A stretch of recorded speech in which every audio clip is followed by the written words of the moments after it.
se ele vai continuar temente como ele é, se ele vai desviar do mal, eu digo para o Senhor que ele vai blasfemar na tua face. Aquilo que ele imagina no coração que os filhos façam nas festas, e ele ora de madrugada dizendo: talvez os meus filhos blasfemaram de Deus no coração, ele vai fazer. E eu vou te mostrar, Deus, que ele é como qualquer outro. Porque o ser humano é assim. O ser humano, quando ele perde as coisas, ele muda. O ser humano, ele não consegue, ele não suporta as lutas da vida, as tristezas da vida, as dificuldades da vida, as falhas humanas. Ele não suporta nada disso. Se tudo que ele tem for tirado, se o Senhor tirar a blindagem que está em volta dele, o Senhor verá que ele é como qualquer outro. E que toda essa certeza que o Senhor tem acerca dele, que não há ninguém como ele, vai cair por terra. Então, ele diz no versículo 11: estende a tua mão, toca em tudo quanto tem, e verás se ele não blasfema de ti na face. Então o Senhor diz: tudo quanto ele tem está na tua mão, mas contra ele não estenda a mão. Satanás não questionou absolutamente nada, porque tudo que ele queria era matar, roubar e destruir. Se ele não ia poder matar Jó, ele ia matar os filhos de Jó. Ele ia matar a fé da esposa de Jó, que deixaria de crer por causa das lutas, de acreditar por causa das lutas. E ele arrancou tudo. O diabo não teve nem 1 ou 0,1% de misericórdia. O que Deus permitiu que ele fizesse, ele fez tudo num dia só, antes que Deus mudasse de ideia. Ou seja, em outras palavras, se Satanás tiver permissão, ou de Deus, ou sua, ele não vai poupar um segundo, enquanto ele não arrancar e destruir tudo aquilo que você possui. Foi o que ele veio para fazer. E a palavra diz que bastou ele sair da presença do Senhor, que um dia os seus filhos estavam comendo, bebendo vinho na casa do seu irmão primogênito, e o que antes cobria, protegia, blindava a família de Jó, eram as orações que ele fazia. Aprenda uma coisa: a gente, quando começa na fé, a gente dobra os nossos joelhos, a gente vigia, a gente ora, a gente procura levantar muros altos para proteger a nossa família. Mas quando o tempo vai passando, a gente acha que está tudo na mão de Deus, e está tudo ótimo, e está tudo bem. Você lembra do detalhe que eu dividi com você? Isso fazia Jó continuamente. Nesse caso, não é porque Jó deixou de fazer, é porque Deus está permitindo.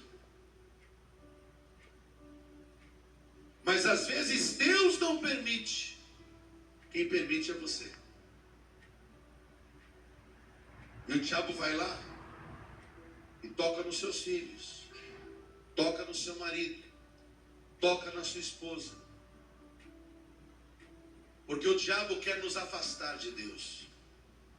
O diabo, ele quer matar a nossa fé. Ele quer minar a nossa esperança.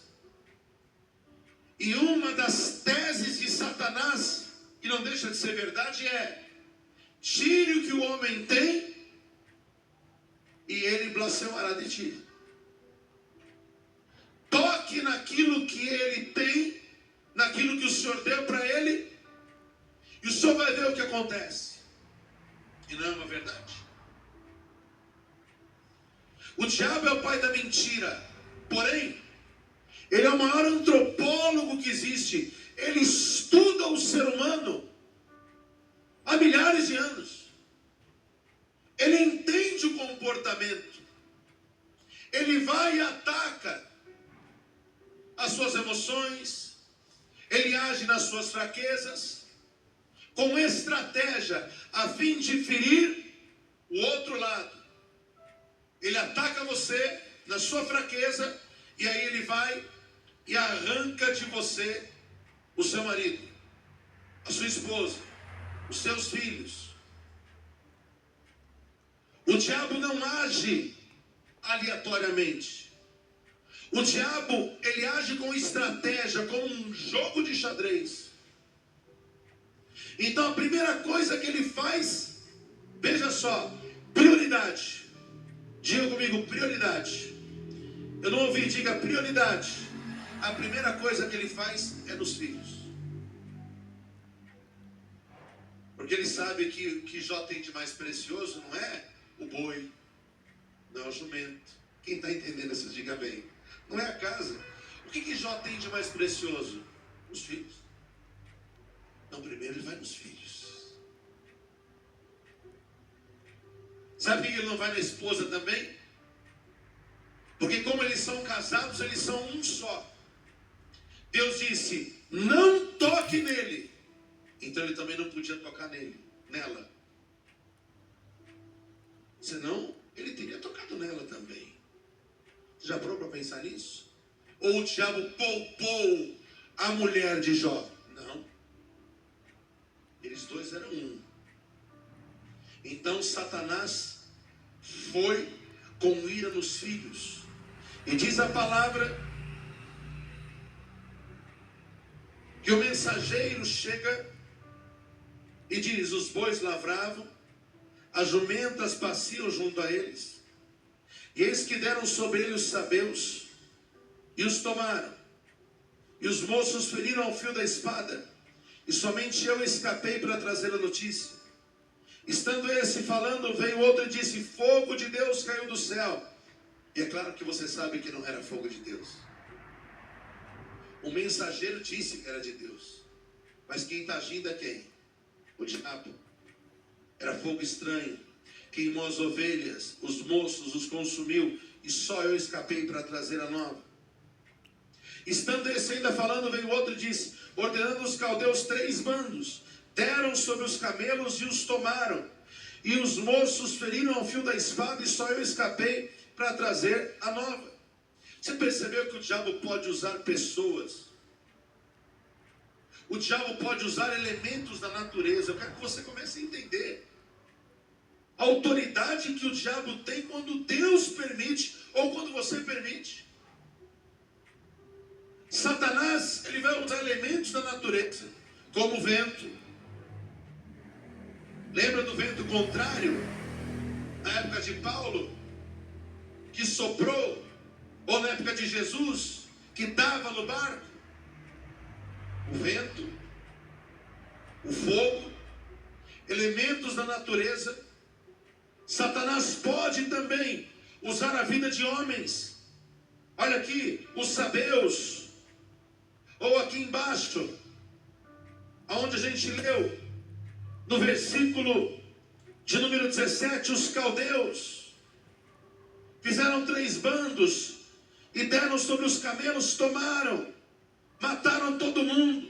Só eu escapei para trazer a notícia. Olha o versículo 18. Estando este ainda falando, veio outro e disse, estando os teus filhos e as tuas filhas comendo e bebendo vinho em casa do seu irmão primogênito, que foi a primeira coisa citada. Só que o mensageiro chega depois. Mas a palavra diz aqui, no versículo de número 13, que a prioridade do diabo foi os filhos. O mensageiro mensageiro chega depois. E quando o mensageiro chega, ele diz: veio um grande vento, da além do deserto, deu nos 4 cantos da casa. Filho, o vento, ele tem direção. Quem está entendendo isso, diga amém. Se a casa tem 4 lados, quais são os 4 lados da casa? Eu não sou professor, eu não quero te ensinar, mas é norte, sul, leste e oeste. O vento vai vir do leste, ou do oeste, ou do norte, ou do sul. Mas nesse caso, é Satanás. O diabo não quer perder a oportunidade. Ele diz: vai que eu mando o vento, presta atenção, soprar do lado sul, e os filhos conseguem escapar pelo lado norte. Cai uma parede, mas não atinge todos, mata só metade. Não, eu não posso perder essa. Eu vou fazer a casa desabar, de modo que, para qualquer lado que eles tentem fugir, eles não consigam. Eu vou matar todos. Eu quero que você entenda como o diabo pensa. O diabo, ele tem planejado acabar com a sua família há muito tempo. Deus não permite, mas as brechas foram permitidas. Satanás, ele só precisa de um pequeno espaço. É impressionante. Às vezes a gente diz: eu não tenho motivo para agradecer a Deus. Mas se dependesse de Deus, preste atenção no que eu vou te dizer. Se você fosse temente, sincero, reto e fugisse da presença do mal, Deus ia blindar tudo que você tem. E não ia deixar que nada que você tem fosse tocado. Quem está entendendo isso, diga amém. Deus não tem nada com isso, foi você que permitiu, foi você que deu espaço. Você permitiu, você deixou. E o diabo foi avançando. Aqui, com a permissão, ele foi dos 4 cantos de uma vez. Mas quando Deus não permite e você vai dando brecha, o diabo vem, com todo respeito, tá, pastor Albino, que nem mineiro, comendo pelas beiradas. Ele vem pelos cantinhos. Ele vai fazendo as coisas acontecerem, vai minando a força da pessoa. Ele vai atacando as emoções. De modo que se perde o sentimento, se perde a fé, se perde a esperança. De modo que você desiste. Mas isso não tem nada a ver com Deus. A palavra do Senhor diz que se dependesse de Deus, a família de Jó jamais seria tocada.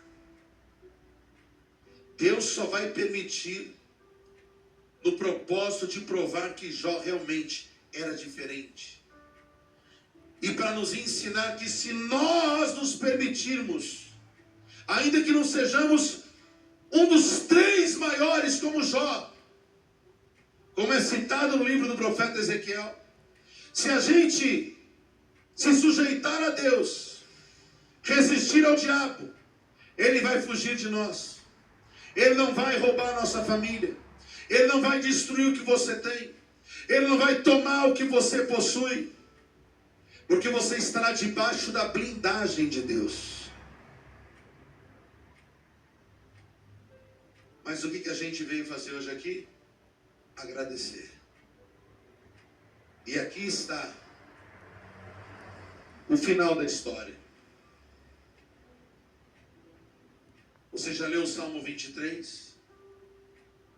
Que diz: ainda que eu ande pelo vale da sombra da morte, eu não temerei mal nenhum, porque o Senhor está comigo.